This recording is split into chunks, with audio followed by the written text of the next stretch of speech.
வந்து 2 திங்ஸ் என்கிட்ட இருக்குது. இப்போ இது ஓப்பன் பண்ணலாம். ஸோ செகண்ட் பேக்கேஜ் வந்து என்னென்னா, செகண்ட் பேக்கேஜில் வந்து ஒரு மவுஸ் ஆர்டர் பண்ணியிருந்தேன். முன்னாடி இருந்த மவுஸ் வந்து வயரில் ஏதோ ப்ராப்ளம் வந்து வயர் ப்ராப்ளமும் பட்டனில் கொஞ்சம் ப்ராப்ளம், அப்படியே கிளிக் பண்ணால் அப்படியே கிளிக்காகவே இருந்துச்சு. ஸோ அடுத்தது வந்து ரெட்கியரில் மவுஸ் பார்த்துருந்தேன். ஸோ இந்த ஒயிட் கலர் பார்த்து வச்சுருந்தேன். அது வந்து இந்த லொக்கேஷனில் வந்து நாட் அவைலபிள் அப்படியே வந்துட்டு. சரி, நானும் பார்த்து இதாகிட்டேன். அதுக்கப்புறம் பிளாக் ஆர்டர் பண்ணிட்டேன். ஒயிட் கலரில் வாங்கியிருந்தா லேப்டாப் கூட மேட்ச் ஆகும் அப்படின்னு பார்த்துருந்தேன். சரி, ஓகே, இப்போ வந்து இதை அன்பாக்ஸ் பண்ணலாம். ஓகே, உள்ள என்ன இருக்குன்னு பார்த்தீங்கன்னா, பாக்ஸ் எல்லாம் ஏதோ சீல்லாம் பண்ணல, சும்மா இப்படி தான் இருக்குது. மேனுவல் கூட இல்லை. ஸோ அவ்வளோதான், இவ்வளோ தான் இருக்குது உள்ள. ஸோ இது வந்து RedGear A15 கேமிங் மவுஸ். என்னென்ன இருக்குன்னு பார்த்தீங்கன்னா, ஃபுல்லாக RedGear இருக்குது. நம்ம சைடில் வந்து பார்த்தீங்கன்னா எல்லாம் ரெஸ்பான்ஸ் வந்து 125 Hz, ஸ்விட்ச் லைஃப் டைம் இப்படிலாம் போட்டிருக்கு. வெயிட், இது மேக்ரோ கஸ்டமைசேஷன் எல்லாம் இருக்கா, இப்படி தான் இருக்குன்னு போட்டிருக்காங்க. DPI ரேஞ்ச் வந்து 6000 to 6400 வரை போட்டிருக்கு. ஸோ இதுக்குள்ளே என்ன இருக்குன்னு நம்ம பார்க்கலாம். இதுக்குள்ளே வந்து மவுஸ் மட்டும் தான் இருக்குது. வேறு இது கூட அந்த CD இதெல்லாம் இருக்குது இருக்கான்னு கேட்டிங்கன்னா இல்லை, இது கூட ஒன்றும். ஸோ இதை இப்போ மவுஸ் வந்து பார்த்தீங்கன்னா RedGear சைஸ் வந்து இவ்வளோ பெருசு இருக்குது. ஸோ மவுஸோட பாட்டம் இப்போ பார்த்தீங்கன்னா ஸ்டெயின்லெஸ் ஸ்டீல் இது வந்து போட்டு டிசைன் வச்சுருக்காங்க. A15 RedGear பிராண்டிங் இதெல்லாம் இங்கே இருக்கும், made in China. Okay, so right hand சைடில் வந்து இப்படிலாம் இருக்குது. ஃப்ரண்ட்டில் 2 பட்டன்ஸ் இருக்குது, ஸ்க்ரால் இருக்குது. இந்த DPI அண்ட் இந்த பட்டன் இருக்குது, ஃபயர் பட்டன் இருக்குது. லெஃப்ட் சைடில் 2 ஸ்விட்ச் இருக்குது, ஃப்ரண்ட் அண்ட் பேக் அந்த ஸ்விட்ச் இருக்குது. ஸோ இது வந்து நம்ம இப்போ கனெக்ட் பண்ணி பார்ப்போம். இதெல்லாம் ஹனிகோம் டிசைனில் இருக்குது. இது வந்து கனெக்ட் பண்ணி பார்ப்போம். ஓகே, இப்போ வந்து கனெக்ட் ஆகிடுச்சு. மவுஸ் எல்லாமே இப்போ நல்லா ஒர்க் ஆகிட்டு இருக்குது. உங்களுக்கு காட்டுறேன். ஸோ மவுஸ் பார்த்தீங்கன்னா ஃபுல்லாக நல்லா ஒர்க் ஆகுது. செக் பண்ணிட்டேன். ஸோ இதை ஒன்று ஓப்பன் பண்ணலாம். ஸோ இப்போ RedGeaரோட வெப்சைட்லேயே போகலாம். போயிட்டு அதில் டிரைவர்ஸ் கிடைக்கும், அதை மட்டும் டவுன்லோட் பண்ணுவோம். RedGear A15 டிரைவர் இப்படியே போட்டோம்னா அவங்க வெப்சைட்டில் வந்து இதில் வச்சுருப்பாங்க.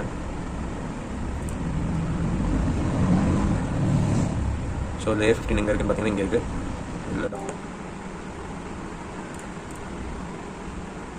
சீரியல் இன்ஸ்டால் பண்ணிட்டேன். இன்ஸ்டால் பண்ணிவிட்டு வந்து இன்ஸ்டால் பண்ணியாச்சு. ஸோ இதுதான் வந்து RedGeaரோட கஸ்டமைஸ் பண்ணுறதுக்கு சாஃப்ட்வேர், RedGeaரோட சாஃப்ட்வேர். ஸோ இங்கே பார்த்தீங்கன்னா லெஃப்ட் கிளிக், நீங்கள் வந்து லெஃப்ட் கிளிக் பண்ணால் என்ன ஃபங்க்ஷன் பண்ணணும் அப்படின்னு சொல்லிட்டு இதுலேயே வந்து சேஞ்ச் பண்ணிக்கலாம். நீங்கள் லெஃப்ட் கிளிக் ரைட் கிளிக் மாற்றிக்கலாம். வேறு ஏதாவது லெஃப்ட் கிளிக் பண்ணால் மை கம்ப்யூட்டர் அந்த மாதிரி வந்து நீங்கள் இந்த பட்டன்ஸ்க்கு ஏதாவது சேஞ்ச் பண்ணிக்கலாம், லெஃப்ட் சைடில் பண்ணலாம். ஸோ இப்போ வந்து இந்த மிடில் பட்டனுக்கு வந்து DPI வந்து இன்க்ரீஸ் அண்ட் டிக்ரீஸ் பண்ணுறதுக்கு லெஃப்ட் சைடில் வந்து ஃபார்வர்ட் பேக்வர்ட் இருக்குது. ஸோ இப்போ பார்த்தீங்கன்னா இதில் வந்து LED வந்து எனேபிள் டிசேபிளாக இருக்குது. டிசேபிள் கொடுத்து அப்ளை பண்ணிங்கன்னா லைட்ஸ் ஆஃப் ஆகிடும் மவுஸில். LED brightness off. ஸோ என்னென்னு பார்ப்போம்.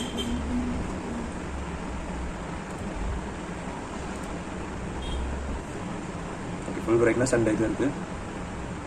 இப்போ வந்து பார்த்தீங்கன்னா மவுஸ் வந்து இப்போ மல்டி கலரில் வந்து செட் ஆகிருக்கு. பார்த்தீங்கன்னா மல்டி கலரில் இருக்குது. ஸோ மவுஸ் வந்து இப்போ இப்படி தான் இருக்குது.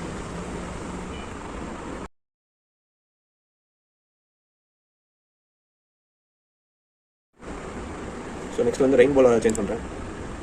கொடுத்து அப்ளை கொடுக்குறேன். இப்போ ரெயின்போ மோடில் இருக்குது.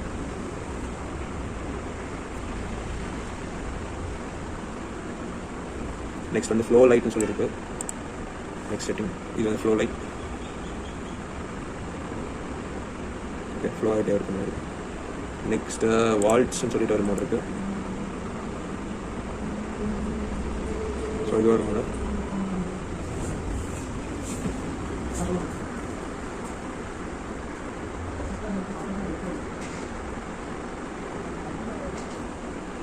ஓகே, ஸோ நெக்ஸ்ட் வந்து என்னோட மோட் வந்து 4 சீசன்ஸ் இருக்குது. அப்ளை பார்ப்போம். ஓகே, ஸோ ஒரு கலர் மட்டும் அந்த ரெட்டுக்கு மேலே அப்படியே போகுது. ஓகே,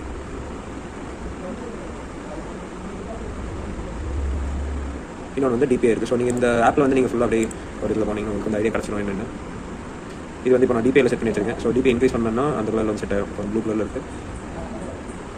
இது வந்து ப்ளூ கலரில் செட் ஆகும். Okay, so green, red, blue இந்த மாதிரி சேஞ்ச் பண்ணிக்கலாம். ஒவ்வொரு DPIயோட கலர் வந்து நம்ம செட் பண்ணி வச்சுக்கலாம். எதையும் அதை வச்சு நம்ம தெரிஞ்சுக்கலாம் என்ன DPI லெவல் ஆகணும். இருக்குது. ஸோ இன்க்ரீஸ் பண்ண ரொம்ப ஃபாஸ்ட் ஆகிட்டே போகுது. ஸோ நெக்ஸ்ட் வந்து அந்த ஆப்ஷன் வந்து ப்ரீத்திங் ஸ்பீட் அதெல்லாம் இருக்குது.